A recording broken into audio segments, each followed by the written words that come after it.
hablar sobre los impactos del boom gastronómico y del turismo en la evolución del menú del día, de configuración de la restauración de los restaurantes de Mallorca, que es de donde ella procede. Gracias a ti. Bueno, muchas gracias a todos por estar aquí, muchas gracias a David y a Lorenzo y a Borja por permitirme participar por primera vez en este encuentro de ICAF. Bueno, esto surge de un interés que tengo desde hace un cierto tiempo, porque estoy viendo una serie de cambios en la ciudad donde vivo, en los restaurantes sobre todo, como ahora explicaré, del casco antiguo, ¿no? Y del centro de la ciudad, y justo estaba recogiendo desde hace un tiempo también testimonios de gente que lleva muchos años trabajando en restauración y en hostelería. Después explicaré, yo vengo de una comunidad muy turística, y queríamos hacer un poco un estudio de la evolución, ¿no? de la comida en el ámbito turístico de Mallorca.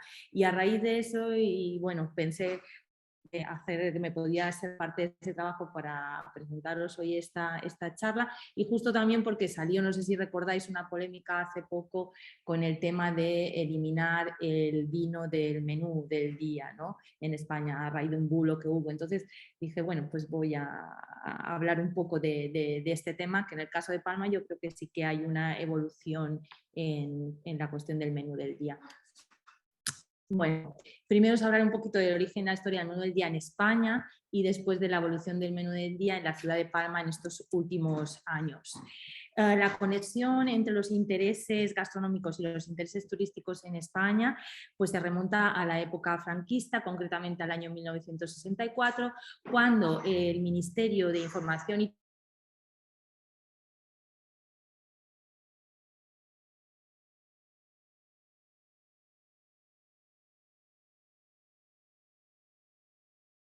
el menú turístico, que en principio se llamó menú turístico, en todos los establecimientos, en todos los locales que ofreciesen comida y bebida. Se implantó el día 1 de agosto de ese mismo año.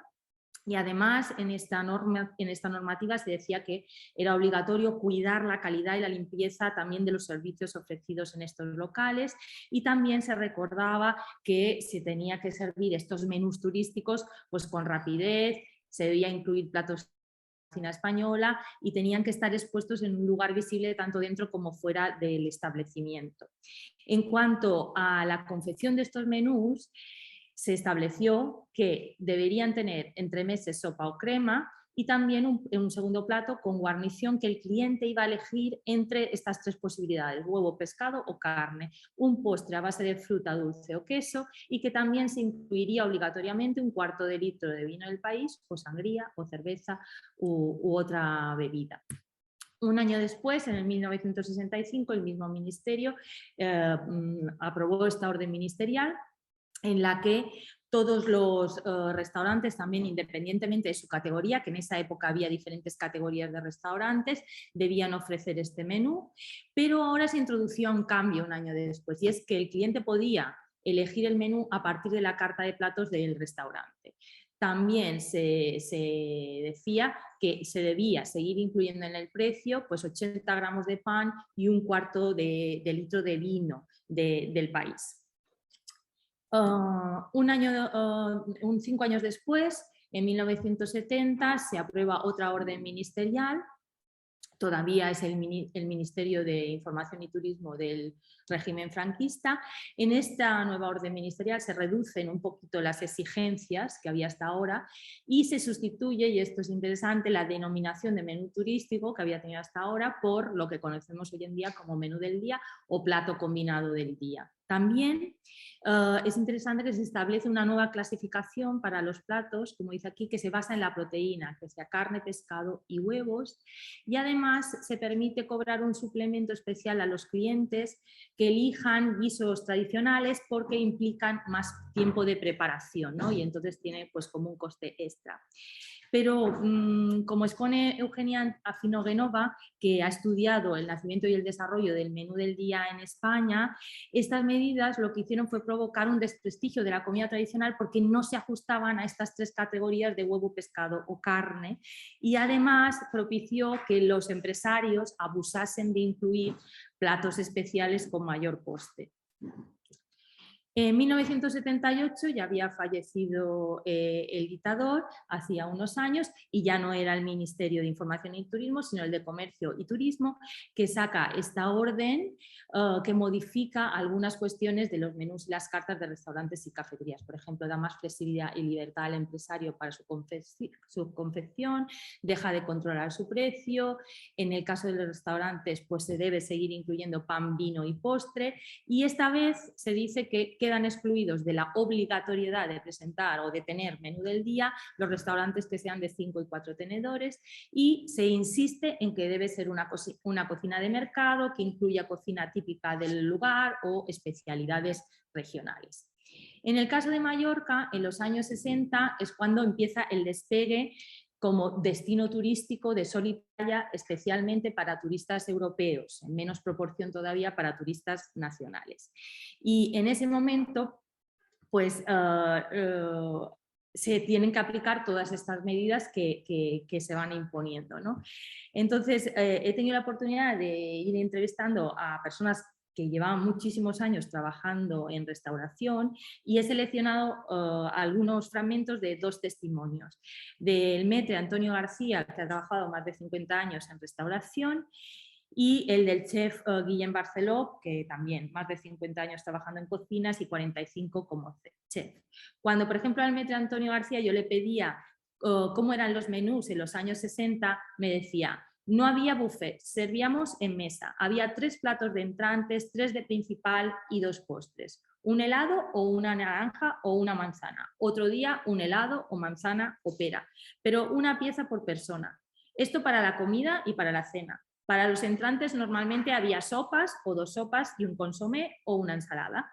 Las ensaladas eran lechuga, tomate y cebolla. De plato principal había días que iba carne o tortilla española o francesa. La carne era chuleta de cabezón, chuleta de cerdo, cosas de esas. También me insistía mucho este maître en que en esa época, en los años 60, todo iba emplatado y todo se servía en mesa. Y me decía, entonces flambeábamos, trinchábamos langosta, trinchábamos el pescado, pelábamos las naranjas.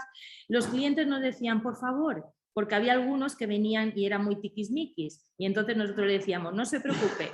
Claro, también era todo la propina. Le pelabas a lo mejor a un cliente la naranja, que tardabas un minuto en pelársela, y a lo mejor te dejaba 100 pesetas, y claro, tú ganabas 6 o 7 mil pesetas de sueldo. Si te daban 100 pesetas por pelar una naranja, que era un minuto, pues claro, yo me acuerdo que les pelaba hasta los quesitos con cuchillo y tenedor, ¿no? En cuanto a la variedad de la comida de estos menús, por ejemplo, él me decía, pues antes era lo típico: ensalada, pepino, tomate, cebolla y lechuga y pa'lante. Ni salsa, vinagreta, nada. Tenían el menaje en medio de la mesa y se echaban sal, vinagre y aceite y zumbando. Ahora ya no, ahora hay 1000 cosas. De frutas igual, me decía, manzana, plátano y naranja. Plátano, naranja y manzana. Hoy le damos plátano y naranja, mañana naranja y manzana, pasado mañana plátano y manzana. No había otra cosa. Helado de fresa, de chocolate y de vainilla. Y una anécdota que me contaba en cuanto a la calidad de la comida, me decía, yo me acuerdo que las botellas de cristal de la leche eran todas botellas de leche de cristal y todas las botellas se enjuagaban. Vaciabas la botella en la olla y cuando habías vaciado la caja entera en la olla, entonces cogías el grifo, les echabas 3 dedos de agua en todas las botellas y a la leche, a la olla. Todas las botellas se enjuagaban y se añadía a la leche, la aguabas, y el café pues era café de calcetín. Ese es uno de los problemas que tuvo este menú turístico o menú del día, la calidad, como después comentaremos, ¿no? El chef Guillem Barceló, que empezó en el año 55, en el primer restaurante que trabajaba, las cocinas todavía eran de carbón. Cuando yo le pedía cómo era el menú que se confeccionaba en los años 60, me decía, pues había 2 o 3 primeros, 2 o 3 segundos, y después venía el maître y te pedía lo que querías comer. El maître te hacía la comanda y después venía a la cocina y te decía, tal mesa esto, y tú lo preparabas en aquel momento. Si te pedían 10 tortillas, tenías que hacer 10 tortillas al momento. No hacer como ahora, que el día que hacíamos tortillas a lo mejor nos poníamos media hora antes. Allí si te decían, marchan 5 tortillas, te tenías que poner a hacer las tortillas. Después de haber servido el primero, pues en un momento tenías que tener las tortillas, por ejemplo, o las croquetas, o lo que tenías que freír de carne. Lo tenías que preparar al momento y después lo servías. Y el postre igual, también elegían, había fruta y lo salado. Siempre había unas cuantas cosas y el desayuno pues huevos fritos, tostadas. En aquel tiempo no había tanto como ahora. El desayuno también se servía en la mesa, les llevabas el café con leche, el té, la mantequilla y los huevos. También me recalcaba Guillem Barceló que en esa época los menús del día los confeccionaba el propio chef y era él el que iba cada día al mercado a comprar los productos. Cuando yo le pedía qué platos recordaba él que se hacía en esa época, años 60, 70, me decía pues pollo Villarroy o también hacíamos el cordon bleu, pero al principio el cordon bleu no existía. Crema bretona de judías blancas, sopa reina, sopa minestrona de verdura, todo cortadito a cuadraditos y tiene que ser un buen caldo porque la sopa tiene que ser buena. La vichyssoise, que es la de puerros, crema de almendra cruda que la hierves con leche, sopa juliana, que era lo que hacías en juliana, así muy fino, la patata, la zanahoria y la col y todo esto. Hacías los menús a partir de lo que habías aprendido y de los productos de temporada. Ibas con cuidado de no repetir, si había, por ejemplo, una crema de tomate, pues intentabas no hacer algo con salsa de tomate si ya habías dado crema. Y por último, también cuando yo le comentaba sobre temas de alergias o intolerancias en aquella época, me decía, en aquellos años no había clientes que te pidiesen una comida especial por temas de salud. Como mucho, un arroz blanco para alguno y le ponías una zanahoria cuando lo hervías para que tuviese un poco más de gusto y una gotita de aceite y nada más. Pero eso era todo lo que te pedía. Esos son algunos de los testimonios que estamos recogiendo de estos años. Eugenia Afinogenova, que he explicado antes que se ha dedicado a estudiar el origen del menú del día en España, utiliza este neologismo, el de gastrocracia, para referirse a esta fusión de intereses gastronómicos y turísticos que han distinguido el caso español y que hemos visto que empezó en los años 60. Esta autora cree que a partir de esta circular que se publicó en el año 1964, sobre ordenación de restaurantes y la obligatoriedad de tener menú turístico, pues eso fue, según lo que ella cree, un primer intento estatal de controlar la oferta en los establecimientos pues, frecuentados por turistas y por las clases medias altas autóctonas. Ella dice textualmente, fue la fórmula del menú turístico que, convertida en 1969 en el menú del día, acabó ejerciendo la mayor influencia sobre las costumbres alimenticias de las clases medias y trabajadoras españolas. Pero como os decía antes, esta fórmula del menú turístico parece, o de menú del día después, que fue un fracaso, que no tuvo mucho éxito. Y, por ejemplo, en 1967 el periódico La Vanguardia tenía un titular que decía «El turismo prescinde del menú turístico», porque los mismos camareros eran los que aconsejaban, por ejemplo, a los clientes que pidiesen directamente la carta, que era comida de mejor calidad, incluso le podía salir de mejor precio. Claro, como la cosa no iba muy bien, incluso el gobierno español en 1968 hizo una campaña en la televisión pública con el eslogan «A mí me gusta comer bien, voy a pedir el menú del día», ¿no? Para intentar promocionarlo. Así que esta mala fama de los platos y alimentos consumidos en el menú del día pues duró toda la década de los 70 y fue a partir de los años 80 que empezó a identificarse con la comida casera y en muchos lugares pasó a llamarse también menú de la casa. Desde 2010 pues es competencia de las comunidades autónomas españolas regular la oferta del menú del día, pero solo hay 3 comunidades españolas que lo mantienen obligatoriamente, que son Aragón, Asturias y Navarra. En el caso de las Islas Baleares, pues la normativa que tenemos referida tanto a restaurantes como cafeterías o bares no hace ninguna referencia al menú del día. Actualmente, en estos momentos, pues en la ciudad de Palma podemos observar una evolución reciente del menú del día.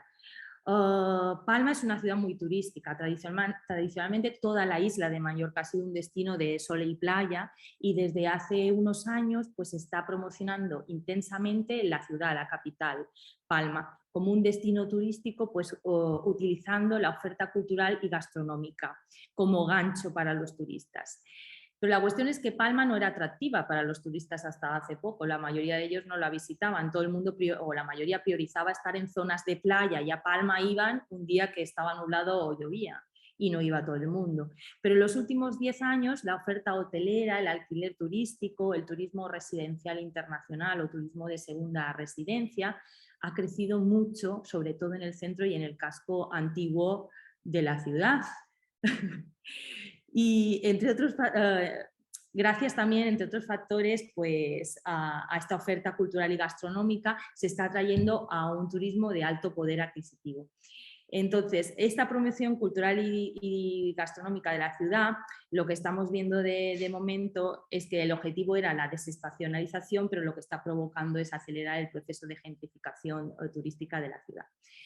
Entonces, en referencia a los menús, lo que vemos relacionado con todo esto es un resurgimiento del menú del día que está ligado no solo a este boom turístico, sino también al boom gastronómico que también comenté un poco ayer, que está propiciado por la visibilidad y el protagonismo de la gastronomía en los medios de comunicación locales y nacionales, y por el reconocimiento y valorización de un grupo de chefs locales que son representantes, pues, de la gastronomía de élite de las islas, ¿no?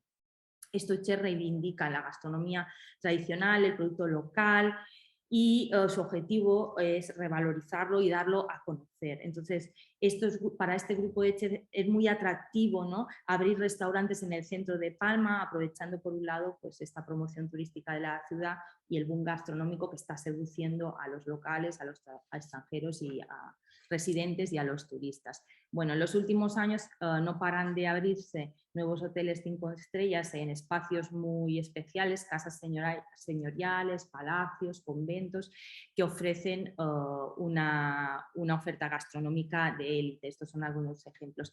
Pero estos mismos chefs están abriendo también otros restaurantes en el centro de la ciudad, donde lo que están haciendo es ofrecer menú del día a otro precio muy diferente, ¿no? Con un argumento, cuando se les pide el por qué, es para ellos lo argumentan diciendo que quieren hacer accesible la alta gastronomía a más gente, ¿no? Y quieren además revalorizar y aproximar el producto local. Entonces te encuentras una estrella Michelin que tú te vas a su otro restaurante, la Aromata, y puedes tomar un menú de mediodía a 32 euros. O Adrián Queclas, que ya directamente a este otro restaurante le llama de menú directamente, solo ofrece menú de mediodía, pero puedes consumir un menú de un chef estrella Michelin por 25 euros.